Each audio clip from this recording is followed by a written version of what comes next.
কিছু মানুষ ফুটবল বিশ্বকাপ বা কোনো নির্দিষ্ট দলকে এমনভাবে ভালোবাসে যে সেই দলের জন্য তারা তর্ক বিতর্ক শত্রুতা এমনকি জীবন উৎসর্গ করার মতো কথাও বলে ফেলে। অথচ তারা জানে না কিয়ামতের দিন তাদের কার সঙ্গে হাসর হবে। একজন মুমিনের প্রকৃত ভালোবাসা হওয়া উচিত আল্লাহ, তার রসুল সাল্লাল্লাহু আলাইহি ওয়াসাল্লাম এবং নেককার বান্দাদের প্রতি।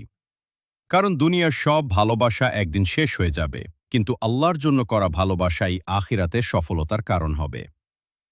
রসুলুল্লাহ সাল্লাল্লাহু আলাইহি ওয়াসাল্লাম বলেছেন, এন্তা মা আমান আহবাবতা, তুমি কিয়ামতের দিন তার সঙ্গেই থাকবে যাকে তুমি ভালোবাসো। সহিহ বুখারী 6169, সহিহ মুসলিম 2640। তাই নিজেকে একবার প্রশ্ন করুন, আমার হৃদয়ের সবচেয়ে বড় ভালোবাসা কার জন্য?